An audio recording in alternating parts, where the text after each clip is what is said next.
Good morning class 10 students. हमारा जो अब नेक्स्ट चैप्टर है वो है चैप्टर 3 जिसका नाम है दो चर वाले रेखिक समीकरण। देखिए इसका मतलब क्या है। जैसे हमारे पास ये एक समीकरण है ax plus b y plus c इस बराबर में 0। इसमें दो चर हैं, एक x है दूसरा y है। पिछले चैप्टर में जो हमने किया था उसमें एक ही चर होता था पूरे के पूरे बहुपद में, या तो x होता था या y होता था यहाँ समीकरण में। यहाँ पे दो चर हो गए तो इसलिए इसको बोला जाता है दो चर वाले बहुपद।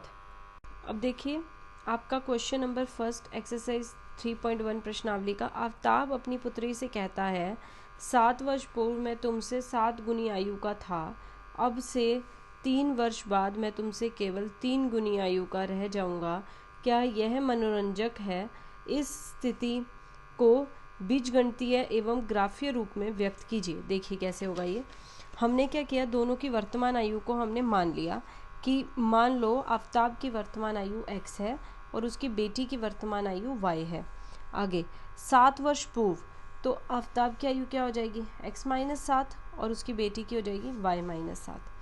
लेकिन जब उसने बात की कि 7 वर्ष पूर्व में तुम्हारी आयु जितनी तुम्हारी 7 वर्ष पूर्व आयु थी उससे 7 गुना था, तो आफ्ताब तो पहले से ही 7 गुना था। समीकरण बनाने के लिए बराबर का निशान लाने के लिए हमें क्या करना है, उसकी बेटी की आयु से 7 को गुना करना है, क्योंकि ये तो पहले से ही 7 गुना ज़्यादा है। तो हमने इससे 7 को गुना किया, 7y माइनस 49 हो गया, 7 को अंदर गुना किया। अब हमने क्या करना है, जो दो चर हैं वो दोनों एक तरफ रहेंगे, x इधर है 7y भी उधर चला जाएगा और माइनस का 7 इधर आ जाएगा।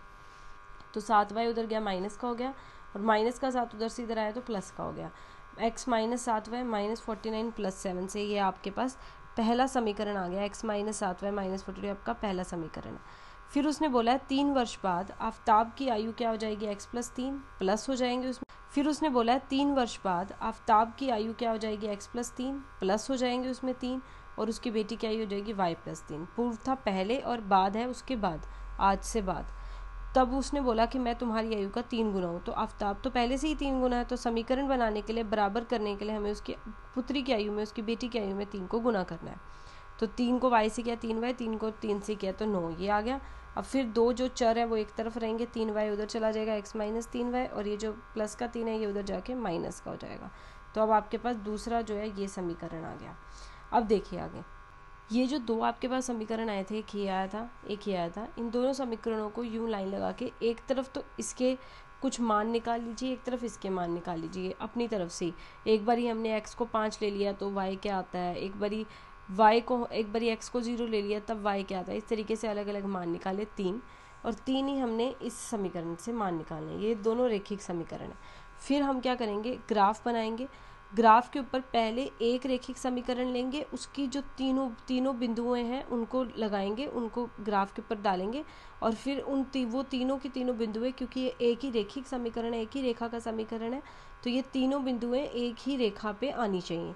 इनको एक ही लाइन पे ज्वाइन करके एक लाइन बना के फिर हम दूसरी रेखिक समीकरण पे आएंगे, फिर इसकी बिंदुओं को ग्राफ पे डालेंगे और फिर उसका एक अलग लाइन बनाएंगे। इस तरीके से लंबी लाइन बनानी है ताकि ये क्या करे, हमें नज़र आए। और 3 बिंदुएं जरूर लेनी है, क्योंकि 2 बिंदुओं का हमें पता नहीं लगेगा कि हमारा ग्राफ गलत है या सही है, क्योंकि 2 बिंदुएं हमेशा ज्वाइन करी जाती हैं। 3 से हमें हमारी गलती पता लगेगी कि अगर तीनों बिंदुएं एक ही सीधी लाइन पे आ रही हैं तो आपका ग्राफ सही है, आपके पॉइंट्स जो आपने लिए मान लिए वो सही लिए, अगर नहीं आती हैं तो गलत लिए। इस तरीके से आपको आपका ग्राफ बनाना है। इसी तरह से जो दो और क्वेश्चन है इसके वो इसी तरह से होने वाले हैं। पूरा इसी तरह से क्वेश्चन करना है, पहले रेखिक समीकरण बनाने हैं, उसके मान लेने हैं, और फिर उन मानों को हमने ग्राफ पे डालना है। 2 क्वेश्चन और हैं इसके, वो आपको सेम इसी तरह से करने हैं। Thank you.